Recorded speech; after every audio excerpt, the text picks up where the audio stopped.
Quezon City. You're watching One TV News Channel. One TV News Channel. Serving you with information, news, sports, and public affairs. One TV News Channel. One TV News Channel. Serving you with love. Ang telebisyong pangmasa. One TV News Channel. One TV News Channel.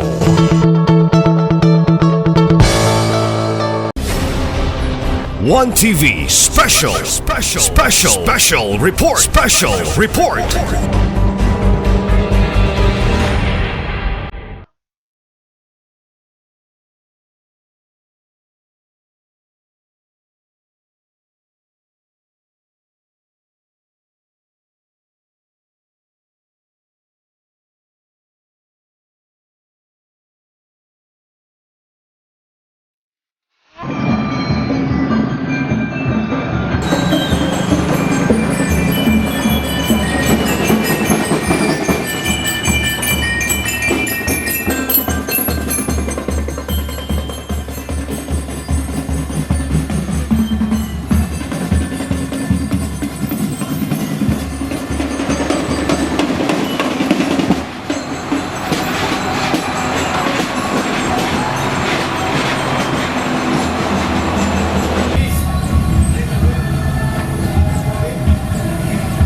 Samukan yung mga motor oy.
Mahal naming pamantasan, puti ang gintong sinais, luluyan ng kalangan, tanglaw ng bayang Misamis, imulat ang sambayanan, ulat sa karunungan, ang layunin mo marangal, pamantasan namin mahal, mahal namin pamantasan, puti at gintong siralis, hinduyan ng kalangan, tanaw ng bayang Misamis, inulat ang sambayanan, ulat sa karunungan, ang layunin mo marangal, pamantasan namin mahal.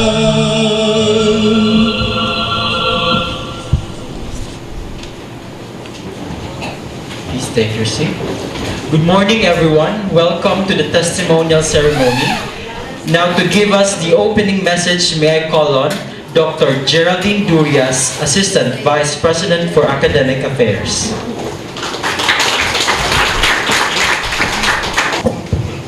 Our beloved University President, Dr. Karen Delina F. De Leon, the proud Dean of the Medical Technology Department, Dean Evangeline Siniedo, department heads, deans of the different programs of Misamis University, faculty, alumni, board pastors, students, friends, good morning.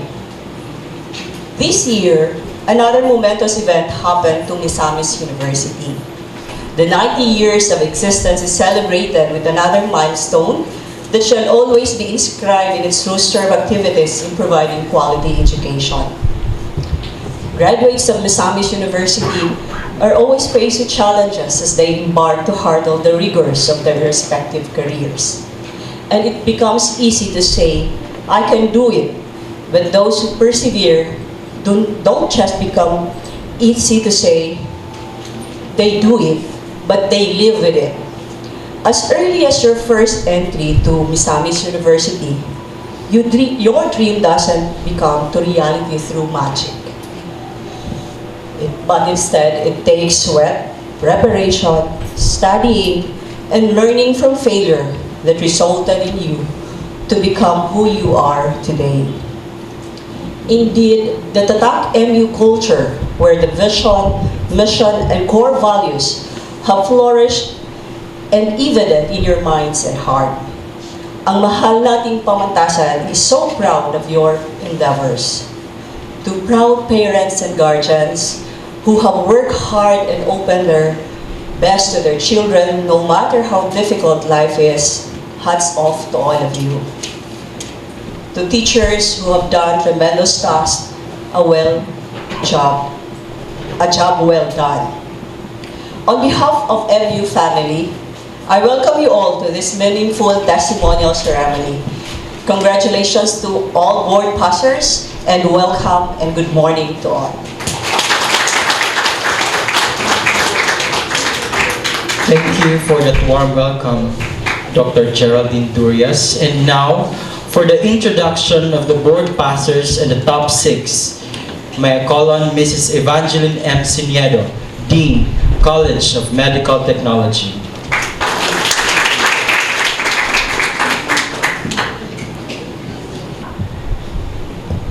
Honorees, parents, benefactors, welcome.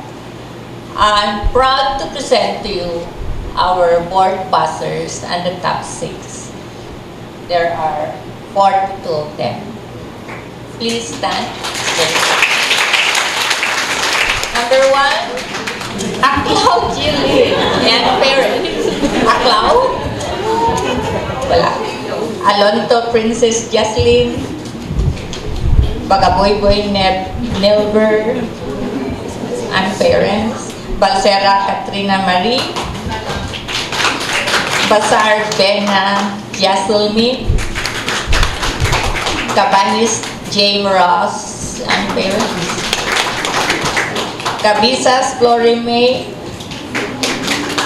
Kaluntag Danica Lucille, Ibarat Rolin, Fabi Gillian Noel, Flores Aljane Grace, Gallo Christopher Ray, Garcia Princess, Granica Marie, Gravino Glen, top 6. Invintan Trisha Joy, Haog Elbilin Joy, Jimenez Lee Anthony, Lava Giancarlo, Lagat Mary Antoinette, Los Doc Gypsy Bless, Mabano Rinel Joy, Madercy Angelica, Malolot Kimberly, Martinez Sierra, Nemenyo Gisarica Sia Krista, Novo Jeremia, Obot Karen, Pamatian Lysel Shara, Paralag Desiree Gwyn, Pimentel Shirley Dawn, Kiblat Tricia Alisa, Rakasa Lovely, Rara Patrick Jan, Recto Carmila Abigail, congrats mama. Riquelme Maris Yeda, Tabaris Ia Marie, Tabuklawan Nicole Charis, Tan Kate Jean Marie, Tayong Mary Grace, Te Kimberly J, Ibanez Risa May, congratulations.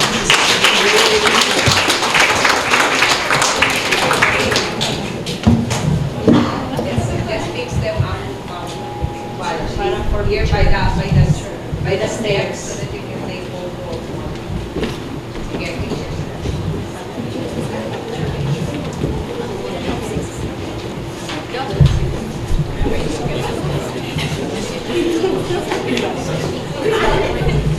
No, maybe one step. Tapos ka po linaw. Enjoy, ma'am. Enjoy, ma'am. Enjoy, ma'am. Yeah. Stay there. Sige, I will join you.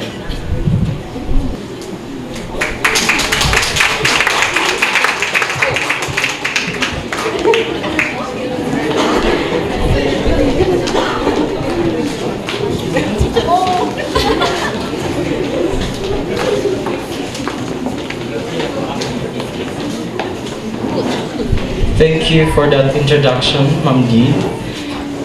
And for the highlight of this ceremony, may we call on Mr. Glen Gravino, top 6, September 2019 Medical Technologist Board Examination, cum laude batch 2019, to give us his testimony.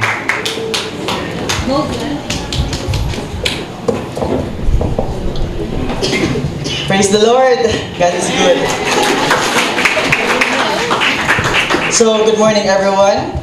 My greetings to our University President, Dr. Karen Feliciano de Leon, College Deans, especially our Dean of the College of Medical Technology, Ms. Evangeline M. Siniado, our department heads, our clinical instructors, staff, parents, and most importantly, the newly registered medical technologists.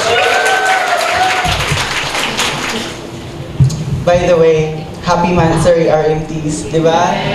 October 25, the result was released last September 25. 1 month had passed. I mean, 1 month ago we passed. We passed the medical technologist licensure examination. So RMTs, can you still recall what was your reaction a month ago after knowing that you're really truly a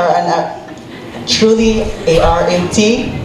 I know for sure it was a moment that could never be forgotten for all of us. And within that month, for me, there was then a shift of emotions, thoughts, plans, a little bit of confusion about what to do next. But there is one thing I keep in my mind. This is what I wanted. I know in myself that I have plans after getting that RMT next to my name. But I'm only struggling for now because all of those plans remained only as plans. I keep on thinking about it, but never doing something to make it a reality. What are those plans of mine? I want to teach to help students. I want to work in the laboratory so that I will be able to know what's the feeling of signing my first lab result to be released. I want to study again. So, quite a lot, right? So I'll stop here because you want to know what else in my mind. It would take another day. And I swear, it's quite a lot. So clearly, I have such an ambitious soul. And I tell you this, there's nothing wrong with being such a type of person. It's proven that if you really aim high for yourself, most of the things you think you can do will be in your hands, in God's time and guidance. Growing up, I was always the number 2 or less and never be the best. When I was thinking that what I was thinking that time was, how would it feel like to be the best? From elementary to high school, I was always the one who competed very hard just to be recognized and awarded. I remembered being avoided by my friends in high school because they were thinking that I was robbing their opportunity to also join in a competition. But for me, I was just doing my best. And at that moment, it didn't feel right. It was sad and I felt guilty. It was hard. So every time I won something, of course, my immediate reaction was happy and grateful. But when I looked at the people's faces around me, they felt the opposite. It made me think, what was wrong with me? I know I don't have the face of an angel. That's maybe why the first impression of all the people I encountered was, this guy has a bad attitude. You cannot call him if you need him, like strict and etc. I have an RBF, but I'm thankful that God gave me this. Why? Because it is way of His getting me into the persons that understand me and I can really get along with. They maybe have the same impression as other people had, but I hope it was changed after they really know me. Having a companion during the preparation for the board exam that knows about you, even not really well, but the one who understands you is really important. During the review, I was so grateful to God that He put me into a place where people supported each other and had the same goal as I had. We were not competing, but we were helping each other. We respected each other. We prayed not for our own, but for everyone's success.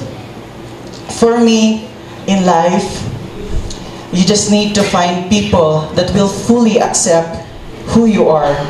A person that lets you do whatever you want. No need to pretend. No need to always smile to show that you are a heaven-bound person. Going back to doing what's the best I can do is what I realized I should continue doing. It is what God made me to do so that I would be given an opportunity like this to speak for Him and to share to everyone how great He is. Doing your best is okay. Just find your purpose in everything that you do so that you will have directions on where to go. Pray for guidance and He will guide you to the path that is already made for you. All you have to do is pray and trust Him. Now that God gave me this blessing as one of His top 6 during the board exam, and people would ask me my question to myself, how does it feel like to be on top? Being a top-notcher, I promise you, I can barely say something. Because firstly, it wasn't me who made it possible. And I don't know how to feel because it's my first time or even how to describe my feelings. However, I know in myself that I'm happy. For me, that's a proof that God is really great. We were made to be great as well, because I believe that we were made by His likeness. So one thing is for sure in this world: when you trust in Him, you'll never get disappointed. What I realized in this journey is that I should not hassle myself that much when it comes to reaching my goals. Why? It is because I have God that has plans for me. Plans that is way better than mine. But that doesn't mean you will never really do something or anything. Of course, we also need to do our part for our success. What I want to say is, you need to believe in yourself that what happened before, what happens now, and what happened in the future is God's plan. And when He plans, it will be a victory through His glory. Then, how can you tell that you're doing something that is God's plans for you? Well, when it contradicts all you wanted for yourself. When I wanted to just pass the board exam and get that RMT, He wanted me to study harder and challenge me. I even cried between those challenges. I have those people who saw those tears. The trance in the cheeks. He wanted me to achieve this title I have right now. When we were planning on giving up, He gives us friends to encourage us to keep going, right? When we think that we cannot do it, He gives Himself to become our strength, for us to stand again and fight for our dreams. Imagine how proud He is for what we have become. God is enough. This journey would not be completed as well without my mom, my family, my classmates, friends, and of course, Misamis University, and all those people who helped and believe in me. Thank you.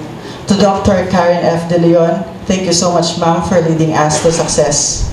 To all my clinical instructors, staff, and of course, our Dean of the College of Medical Technology, thank you for your patience, efforts, understanding, knowledge, and most importantly, your love and care for us.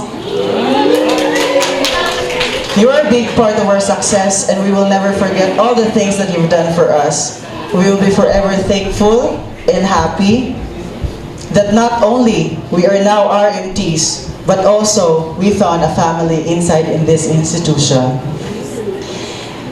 This is Glen Gravino, your top 6, leaving you with one of my favorite verses in the Bible, Matthew chapter 9, verse 26. With God, all things are possible. Grazie a tutti voi. To God all be all the glory.